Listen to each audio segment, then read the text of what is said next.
Welcome to History Briefing. The content of the briefing includes: Island's secret hop garden reveals a 140-year-old mystery ale tale. Treasury yields are surging. Here's what history says might come next for the bond market. What 80s kids also remember, on stranger danger, satanic panic and generations of trickle-down fear. Biden, Israel, Ukraine's success vital to U.S. national security. Martin Getz, who received the first software patent, dies at 93. Island's secret hop garden reveals a 140-year-old mystery ale tale. ABC. A couple building King Island's first brewery in Tasmania have stumbled across a wild hop garden on a farmer's land.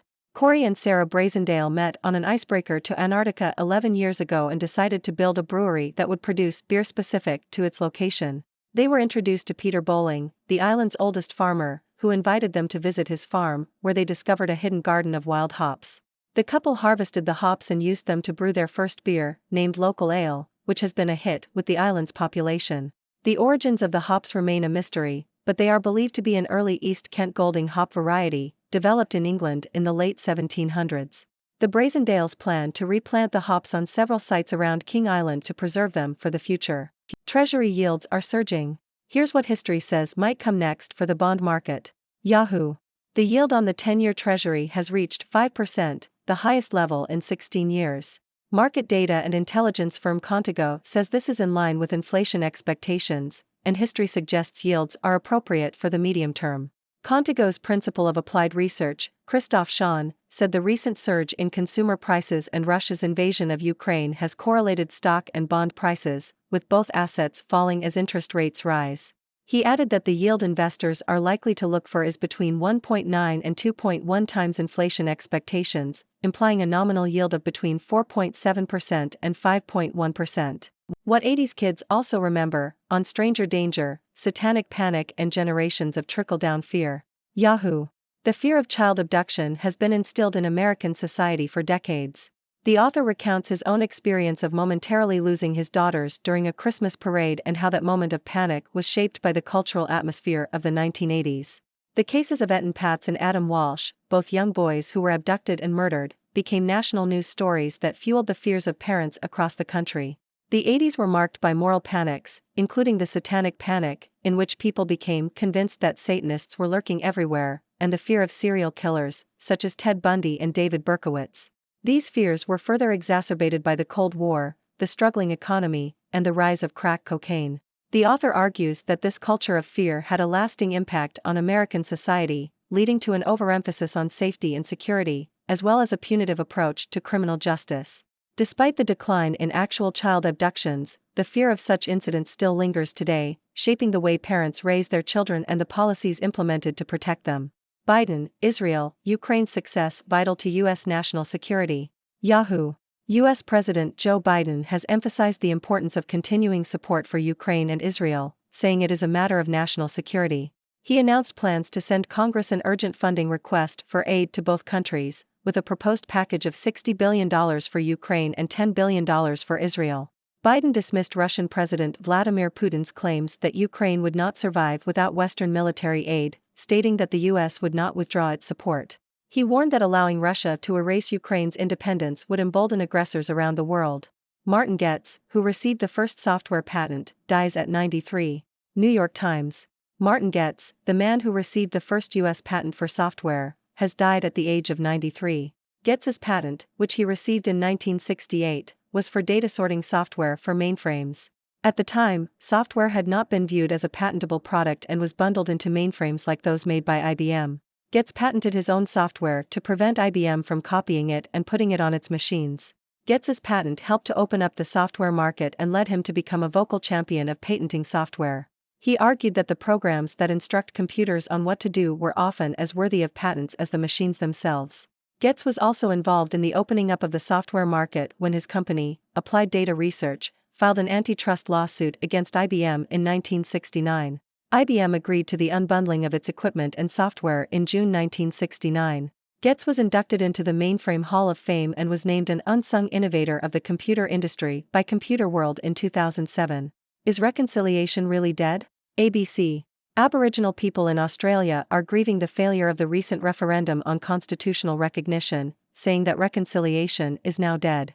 The referendum, which proposed the inclusion of First Nations in the Constitution, was overwhelmingly rejected. Despite this, Australian civil society is said to be doing more than ever before to advance reconciliation on a surface level, with many corporations introducing reconciliation action plans and cities celebrating the contribution of Indigenous communities. However, Indigenous people feel that little progress has been made on the issues that really matter, such as land rights, autonomy, and treaties. Major change looms for top-level HSC English course. The Sydney Morning Herald. The highest-level HSC English course in Australia is set to undergo major changes, including a reduction in the required word count for creative writing and an increased focus on literary theory. The proposed syllabus reforms also include changes to maths and history subjects. The changes to the English Extension 2 subject will see the word count for creative writing reduced from 6,000 to 3,000 words, with more time dedicated to studying literary theory. The reforms are set to be implemented from 2026.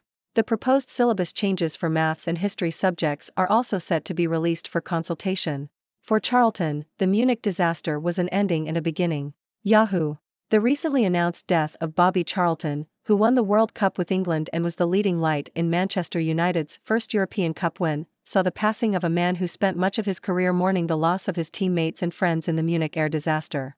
Charlton, who survived the 1958 air crash that killed 23 people, including 8 members of the Busby Babes, said, "There isn't a day that goes by I don't remember what happened and the people who are gone."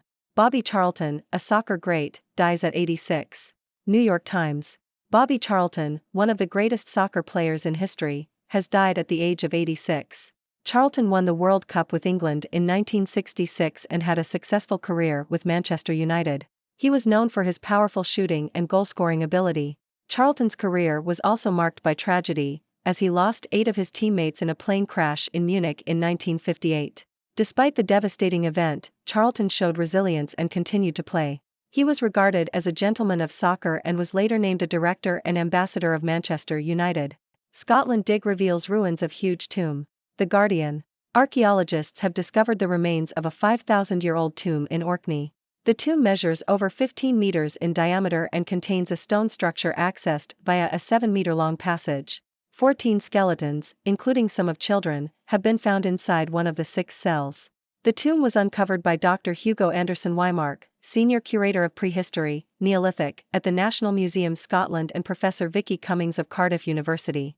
The site was flattened and largely destroyed in the 18th or 19th centuries, and was subsequently used to provide stone for a nearby building. Ladies and gentlemen, it's your favorite observer from the 6 Degrees world, Dr. Six. Today, we have quite the mix of news stories to discuss. From a secret hop garden on an island, to the surge in Treasury yields, and even the fear-driven culture of the 1980s, there's plenty to dive into. So, let's get started. First up, we have the fascinating discovery of a wild hop garden on King Island in Tasmania. This hidden garden was stumbled upon by a couple building the island's first brewery. They used these hops to brew their first beer, which has been a hit with the locals.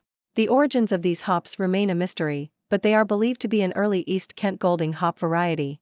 I must say, this discovery adds a whole new level of flavor to the term locally brewed beer. Moving on to the financial world, we see the yield on the 10-year Treasury reaching its highest level in 16 years.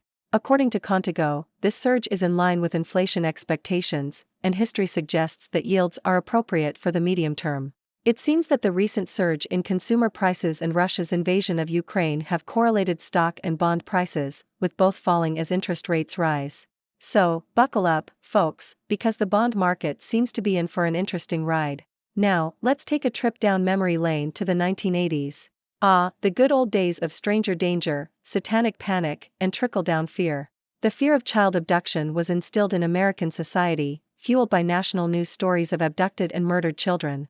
The 80s were marked by moral panics and fears of serial killers, all exacerbated by the Cold War and economic struggles.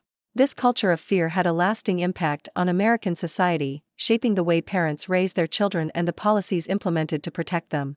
It's amazing how the fears of a generation can shape the world we live in today. Shifting gears to politics, we have President Joe Biden emphasizing the importance of continuing support for Ukraine and Israel. He announced plans to send Congress an urgent funding request for aid to both countries. Biden dismissed Russian President Vladimir Putin's claims that Ukraine would not survive without Western military aid. It's clear that Biden is not backing down and is determined to stand by these nations, as he believes their success is vital to U.S. national security. Let's hope this support helps maintain stability in the region. In the tech world, we bid farewell to Martin Getz, the man who received the first U.S. patent for software. Getz's patent paved the way for the software market we know today and led to his advocacy for patenting software programs. His involvement in the opening up of the software market through an antitrust lawsuit against IBM shows his commitment to innovation and competition. Getz's legacy will forever be tied to the rise of software and its impact on the computer industry. Back to Australia, where Aboriginal people are grieving the failure of a recent referendum on constitutional recognition. Despite surface-level efforts to advance reconciliation, Indigenous people feel that little progress has been made on the issues that truly matter, such as land rights and autonomy. It's a stark reminder that true reconciliation requires more than just symbolic gestures, but meaningful action and change. Now, let's talk education.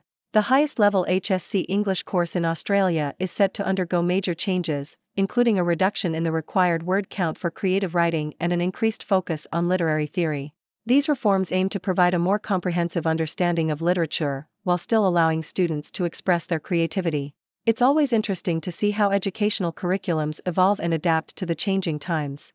Lastly, we remember the passing of soccer legend Bobby Charlton. Known for his powerful shooting and goal-scoring ability, Charlton's career was marked by tragedy, as he survived the Munich air disaster that claimed the lives of many of his teammates. Despite this, he showed resilience and continued to play, becoming a gentleman of soccer and a symbol of strength in the face of adversity. His legacy will forever live on in the world of sports. And there you have it, folks. A mix of stories that remind us of the wonders of discovery, the complexities of finance, the impact of culture, the importance of global relationships, the power of innovation, the need for meaningful change, the evolution of education, and the resilience of the human spirit. Now, it's time for you, my wonderful audience, to share your thoughts. What do you make of these stories? Do you have any questions? Let's hear your thoughts and keep the conversation going. Thank you for joining me today, and until next time, this is Dr. Six from the 6 Degrees World signing off. Stay curious, stay informed, and stay connected. Thank you for tuning in. The content above showcases the latest briefing reports and analytical synopses, thoughtfully curated by the 6Do team. These insights stem from a wide array of reputable media outlets, think tanks, government sources, and specialized experts worldwide. We encourage you to explore these sources for a comprehensive perspective. Keep in mind that while the content may not always align with the official standpoint of 6Do Brief, it's not meant to be taken as absolute directives for decision-making. Comprising seasoned media professionals, learned scholars, and accomplished scientists, the 6Do team embodies a trailblazing, fully independent media entity. To customize 6Do Brief to meet your professional needs, you have the option to subscribe to a diverse array of briefings on our website, 6dobrief.com. Regardless of your location, you can conveniently receive 6Do Brief via email.